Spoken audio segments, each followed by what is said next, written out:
Et maintenant, des moments spéciaux sont à venir.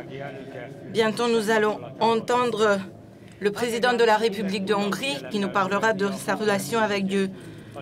Monsieur János Áder suit depuis des années le travail lié au Congrès. C'est aussi le président de la Commission sociale qui prépare l'événement.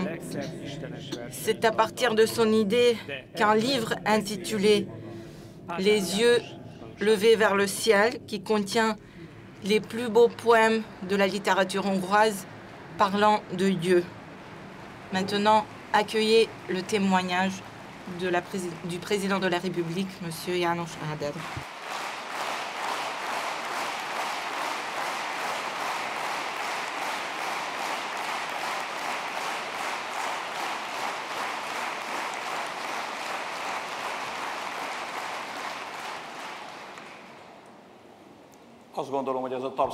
Je pense que cet applaudissement était plutôt pour Ferenc Szakó. Je vous salue, vous tous. Votre Éminence, le cardinal Péter Erdő, Vos Éminences, les patriarches et cardinaux, Vos Excellences, archevêques et évêques, dignités ecclésiastiques, chers frères et sœurs, mesdames et messieurs. Dans la vie de nous tous, nous rencontrons des situations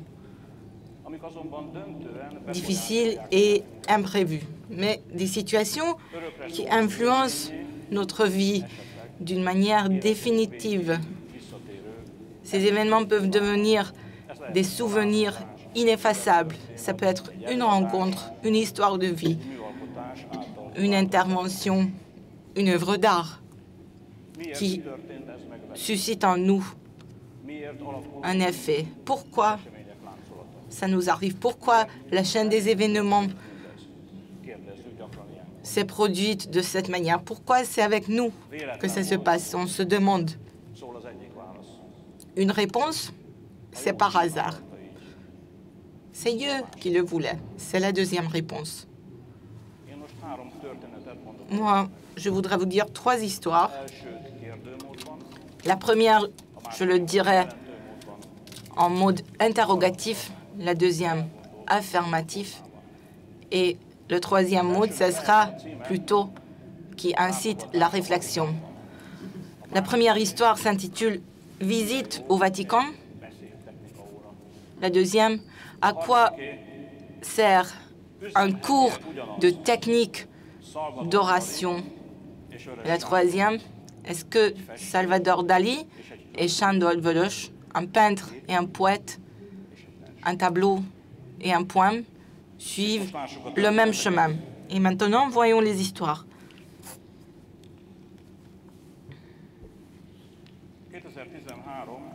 En 2013, en automne, on se préparait à une visite officielle à Rome et au Vatican. Quand il y a une visite officielle,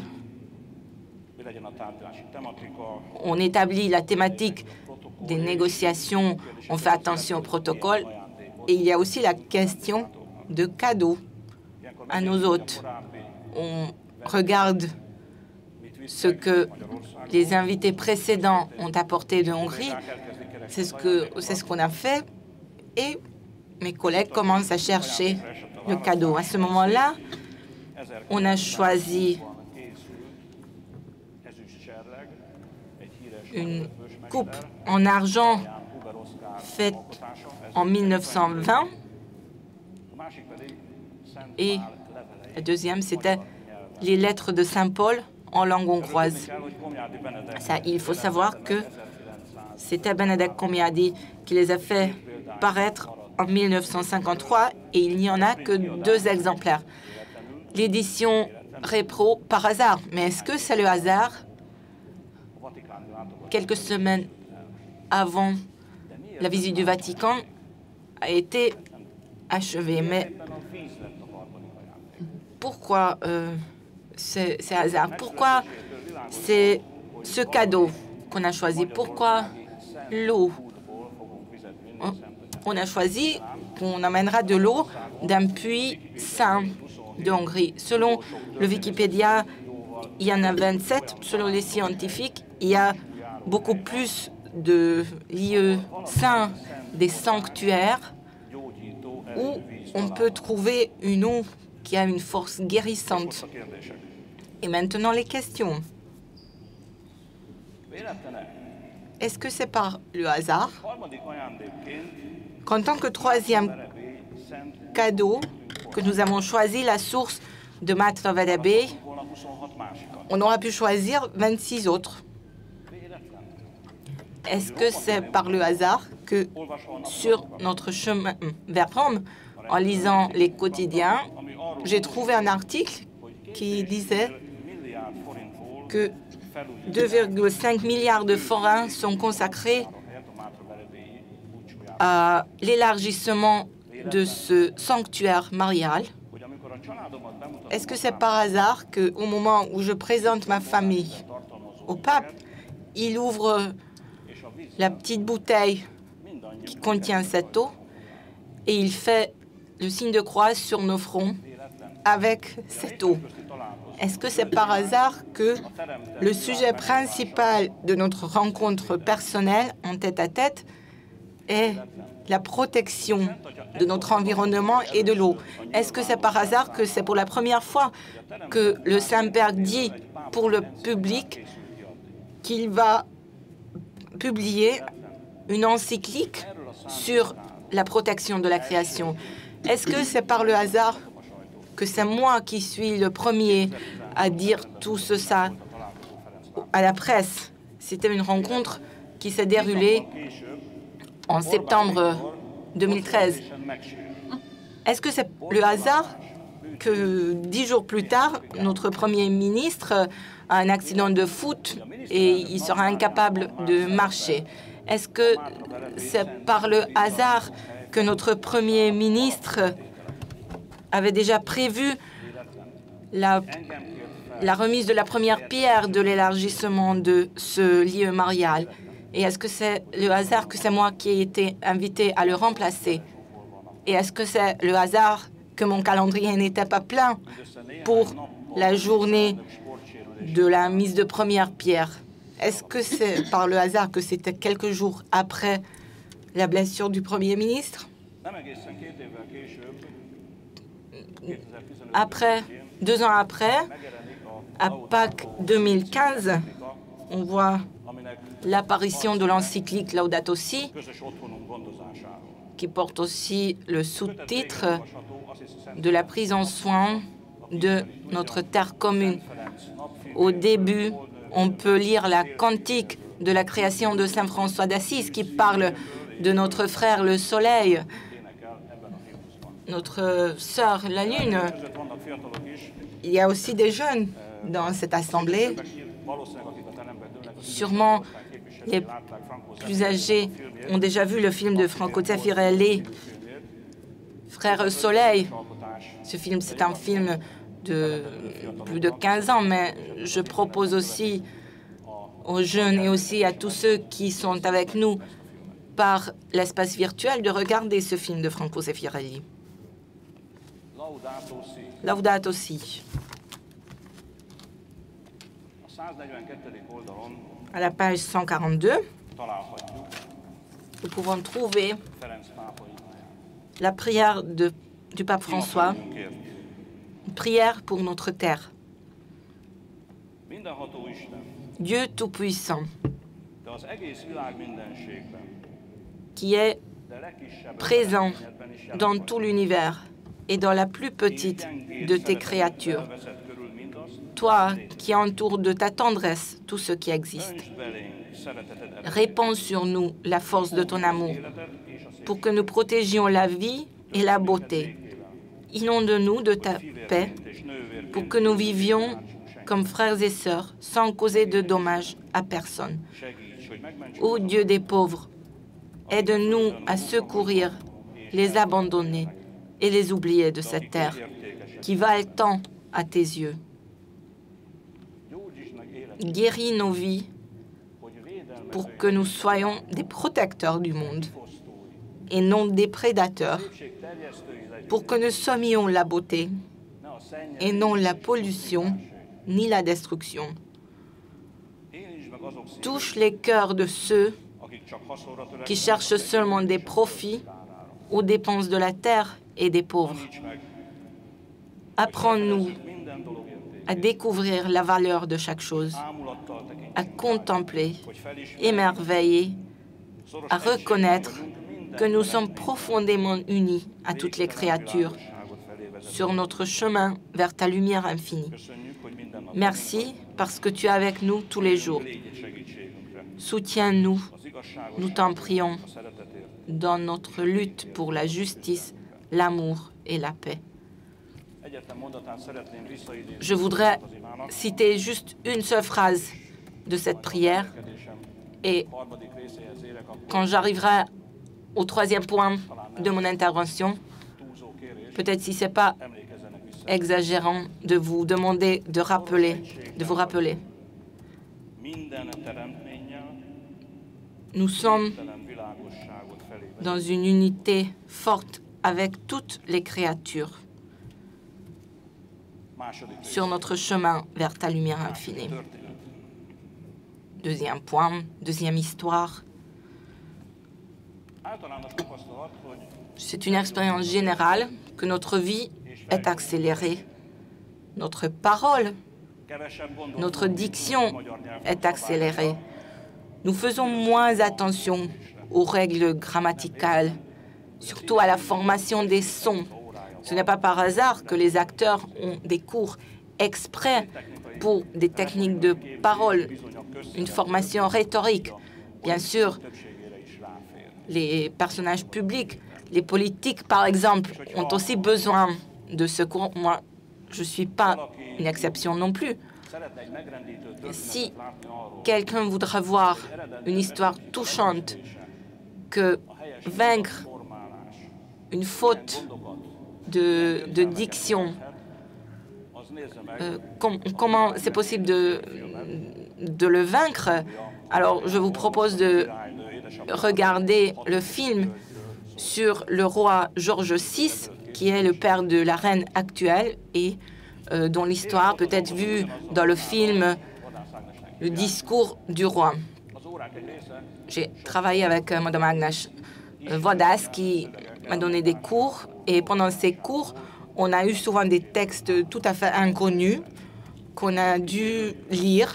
C'était en prose et c'était aussi des poèmes. Si quelqu'un veut s'essayer dans ce genre, alors prenez le livre de Thomas Mann, Joseph et ses frères, et vous allez trouver certainement des phrases qui sont de 28 lignes qui commencent en haut de page et parfois la phrase se termine sur l'autre page. Pendant les cours, on a traité souvent des poèmes, des nouvelles qui étaient en lien avec la création, avec Dieu, avec la foi. Pendant le deuxième cycle que j'étais président, j'ai eu l'idée que pourquoi nous ne faisons pas un recueil où ces poèmes, ou au moins une partie de ces poèmes, sont collectés et on peut les lire ensemble. Mon professeur Agnes Vodas était très enthousiaste et bientôt on avait le recueil. Pad András Kemény qui était le rédacteur. Le recueil s'intitule Les yeux vers le soleil, la présence de Dieu dans la poésie hongroise. Nous avons présenté ce recueil avec son éminence le cardinal Erdő Péter. Voici les yeux vers le ciel, la présence de Dieu dans la poésie hongroise. Dans ce recueil, les poètes, au niveau de l'époque, au niveau de style et aussi au niveau de la foi, sont différents. Il y a certains qui ont des affinités pour être des prédicateurs. Il y a des croyants pratiquants. Il y a aussi des refusants de la foi. Il y a aussi certains qui avaient peur de la foi. Il y a aussi ceux qui rendent grâce. Il y a aussi ceux qui ont des propos clairs ou ceux qui se prononcent d'une manière un peu floue. Ceux qui ont une voix plus forte et ceux qui sont plus silencieux. Il y a 7 sujets: recherche, communauté, consolation, savoir, création, mort, mystère. Donc, une remarque encore. Il n'y a pas tous les poèmes parlant de Dieu. Donc, la littérature hongroise est beaucoup plus riche à ce niveau-là. Et l'autre chose, mon professeur m'a enseigné depuis le premier cours que si je dis un poème, il faut le dire toujours en tant que prose. Dans ce recueil, il y a plusieurs poèmes d'Attila József, pas tous ces poèmes qui parlent de Dieu, mais il y en a un certain nombre. Donc, ceux qui sont présents, vous pouvez vous rappeler de vos études au lycée ou à l'école primaire. Et à l'époque, Attila József était considéré comme un poète prolétaire. Moi, parmi les poèmes qui figurent dans le recueil, j'ai choisi celui qui s'intitule « Dieu se tenait juste derrière moi ».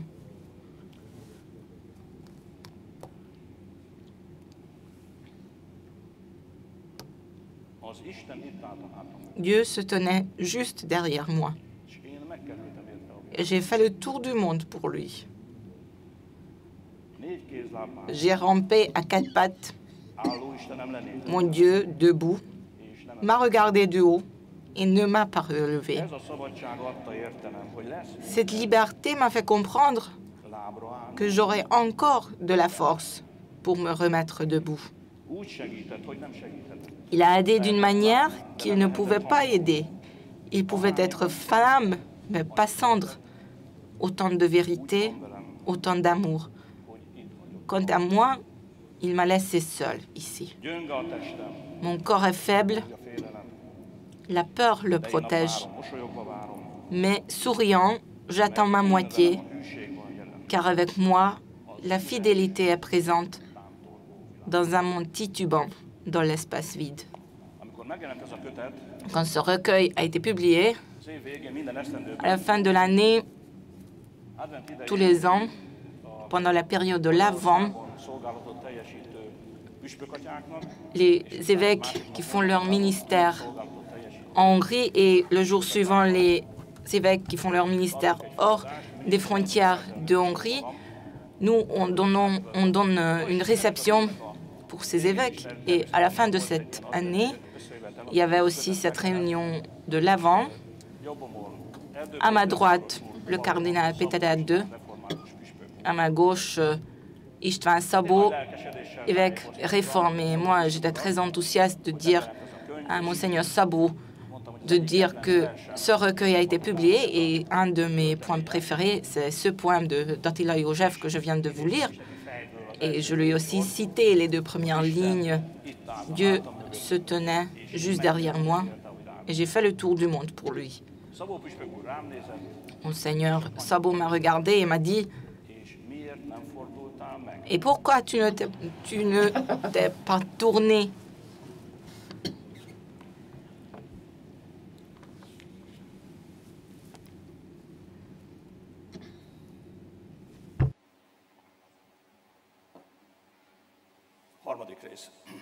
Troisième partie.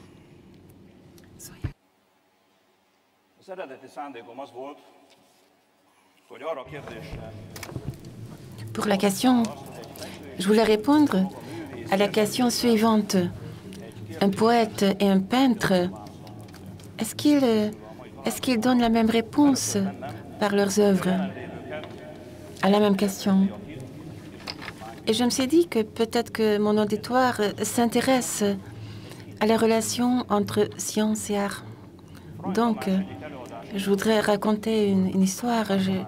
Je vais vous citer une histoire de Tamás Freund, qui est le président de l'Académie des sciences de Hongrie, un médecin chercheur. Donc, il a analysé le fonctionnement des cellules nerveuses et qu'il faut vraiment un fonctionnement très compliqué pour qu'il y ait une musique qui naît. Et comment la vie s'est formée, comment les êtres vivants sont nés, comment un être d'une seule cellule devient un cerveau humain, comment nous en sommes avec l'idéologie de l'évolution. Nous pensons à Darwin, et souvent ceux qui veulent rendre ridicule la Bible font référence à Darwin. Il y a 3 ans est paru un livre, L'ABC de Dieu. C'est un livre d'un écrivain américain, d'un biochimiste généticien qui s'occupe de recherche génétique. Il s'appelle Collins. Et pour la publication de l'édition de Hongrie, c'est Tamás Freund qui a écrit le préface. Et il a souligné une pensée. Et la pensée de Darwin qu'on ne cite jamais quand on part contre l'Église. Et Darwin disait, est-ce que ce n'est pas merveilleux, cette idée que le Créateur et les différentes capacités de la vie a donné d'abord dans un tout petit nombre d'êtres, peut-être dans un seul être très simple, et après, à partir de cette grande simplicité, des formes complexes se forment d'une manière merveilleuse. Voilà, vous n'avez pas entendu parler de cette citation de Darwin. Donc, Tamás Freund est arrivé jusqu'à sa conclusion. Dieu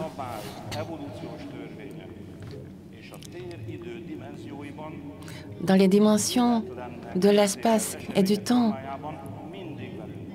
de ce que nous concevons comme le hasard, Dieu est toujours avec nous. Et le monde est toujours par lui et en lui. Moi, je crois que le cerveau humain est devenu capable d'accueillir l'âme humaine d'origine divine, la connaissance du bien et du mal. Et avec tout cela, l'inspiration de concevoir et de connaître le Dieu créateur. Voilà, écrit par le président de l'Académie des sciences de Hongrie. Voilà. Voilà. Cette pensée est devenue très importante dans mon discours. Alors, ma troisième question, c'était est-ce que Salvador Dali et Sándor Vérés, un poète hongrois, peuvent avoir le même message? Un tableau et un poème peuvent avoir le même message?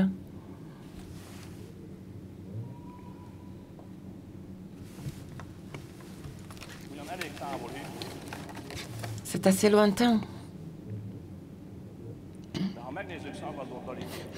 Mais si nous regardons bien le tableau de Salvador Dali,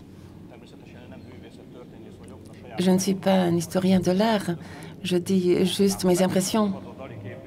Donc si nous regardons ce tableau de Dali, nous voyons d'abord, ça nous saute aux yeux, en général, sur les tableaux qui représentent la crucifixion, on voit le crucifix planté dans la terre et on voit le visage du Christ souffrant. Sur ce tableau, ce n'est pas ainsi. Il l'a peint en 1951. Ici, nous voyons une crucifixion cosmique. Nous voyons à la fois l'horreur de la crucifixion, la force de la résurrection et le mystère de l'ascension au ciel. Nous voyons aussi l'arche, nous voyons aussi le bateau des disciples sont les disciples. Et nous voyons aussi Jésus qui va vers le Père. Mais à travers son enseignement, il reste toujours là. Je ne sais pas si Sándor Vérez connaissait ce tableau de Dali, mais en écrivant son poème « Silhouette de croix », exprime la même pensée, la même idée. Écoutons ce poème. C'est le premier poème du recueil. Sándor Vérez, Silhouette de croix. La branche supérieure de la croix pointe vers le ciel en faisant savoir une grande bonne nouvelle. Voici ton chemin. Les deux bras de la croix s'égayent dans l'air. Des mains maigres sur eux fleurissent du sang brisé. Attention, l'âme est gardienne, mais le corps se fatigue. Le sentier va dans les deux sens et tu es libre, libre. La branche inférieure de la croix pointe vers le sol. Démène-toi, creuse ici un puits pour y voir ton visage.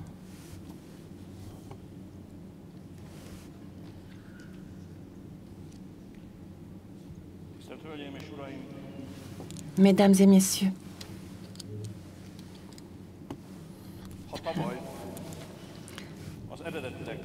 si l'année dernière, on aurait pu se rencontrer à la même date, à la date qu'on a prévue,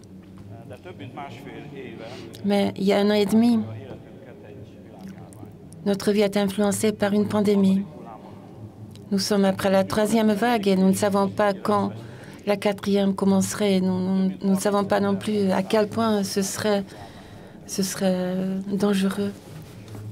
Beaucoup de nos compatriotes sont morts, des jeunes et des plus âgés.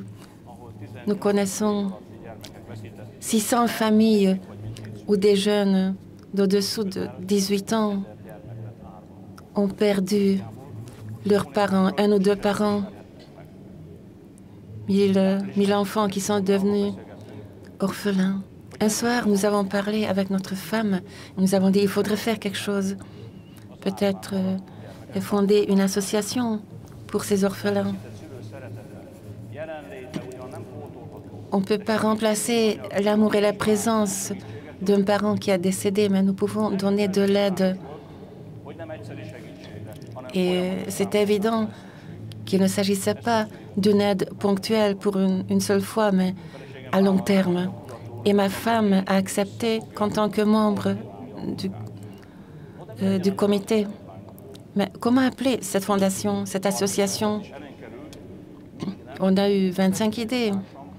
Et un de mes collègues m'a dit, il a proposé, donnons-lui le nom de István Rágóczi. C'était un prêtre hongrois.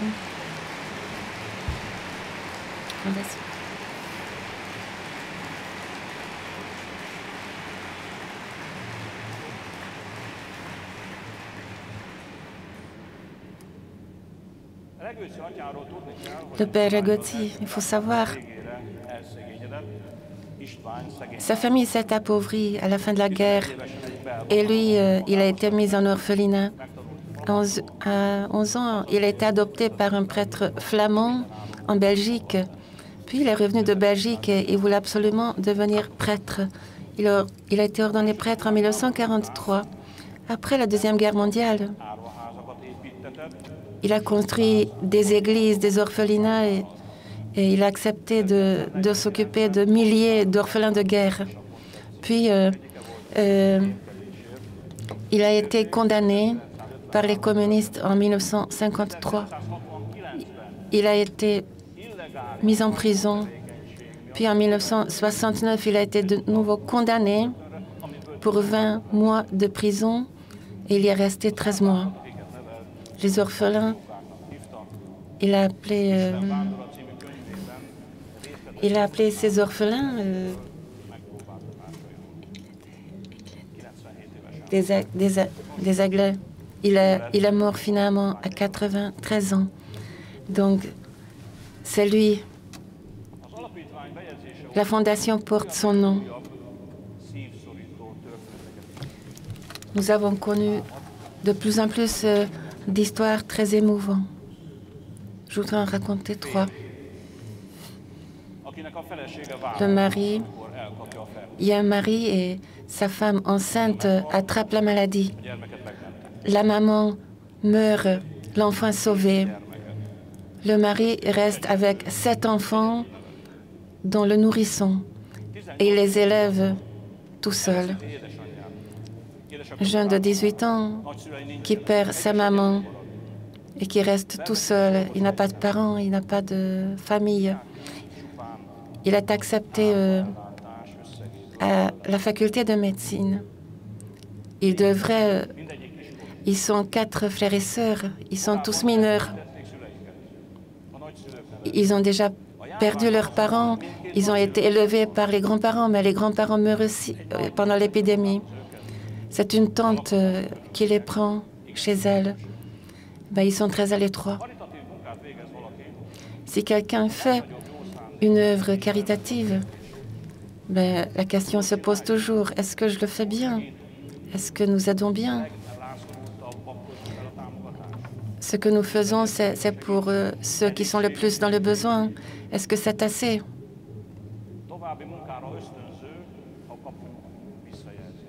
Et si nous avons des retours, ça nous aide pour notre travail, pour continuer notre travail. Je cite de la lettre d'une maman qui est devenue veuve.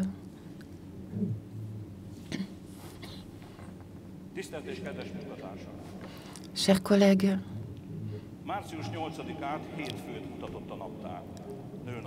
j'ai vu le calendrier, c'était le 8 mars, fête des femmes. Mais pour nous, ce jour sera pour toujours autre chose. J'ai eu un test positif de Covid et je suis tombée malade de Covid. Mon mari aussi. Moi, j'ai survécu. Mon mari, non. Après 25 ans que nous avons vécu ensemble, je suis restée avec mon fils de 16 ans. Notre vie était en ruine, et nous aussi. Et j'avais l'impression qu'on ne peut plus continuer. Et pourtant, je rends grâce au bon Dieu, car j'ai pu vivre ce que Endre Ady, un grand poète de Hongrie, a écrit dans son poème. Quand je fus abandonné, quand mon âme s'en alla, tranquillement et sans prévenir, Dieu me serra dans ses bras, ne pas avec des fanfares, mais il est venu en m'étreignant.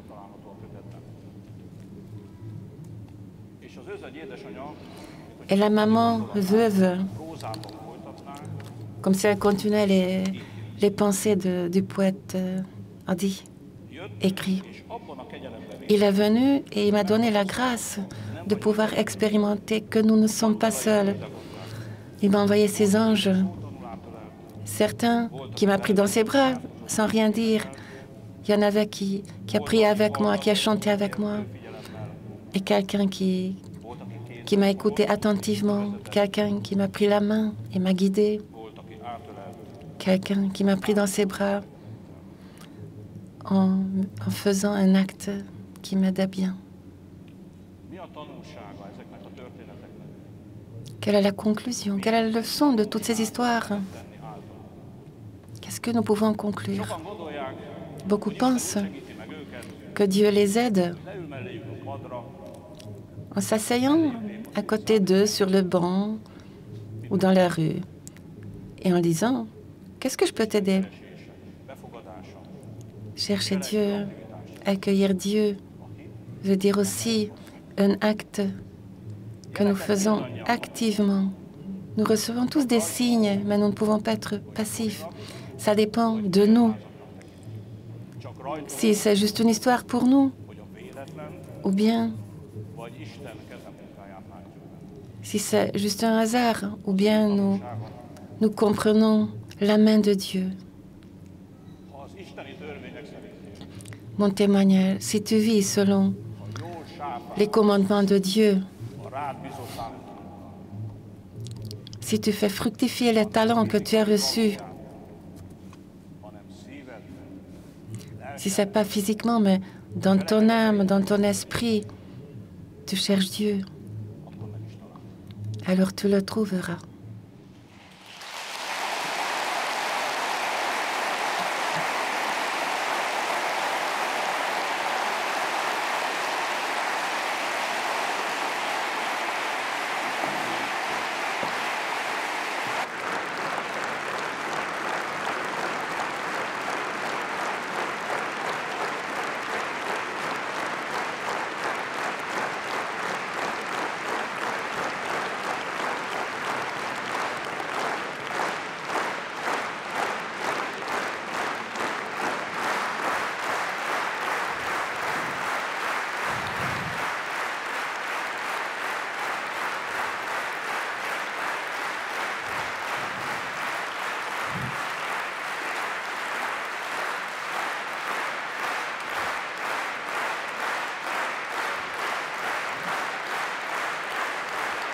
Köszönjük szépen, köztársasági elnök úr szavait. Merci beaucoup pour les paroles du président de la République de Hongrie.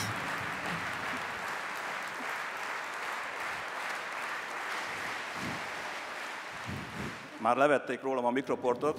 Ils ont déjà enlevé mon A micro. kollégák azt mondták, hogy Mais mes collègues ont dit jöjjek vissza a színpadra. de revenir sur la Engem sose scène. tapsoltak vissza. Je n'ai jamais été rappelée par les applaudissements.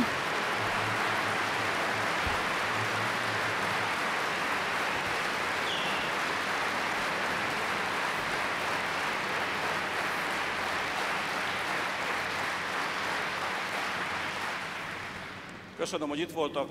Figyelmük megtisztelő Merci volt pour votre számomra. attention. Isten áldja Merci de magukat. m'avoir écouté. Que Dieu vous bénisse.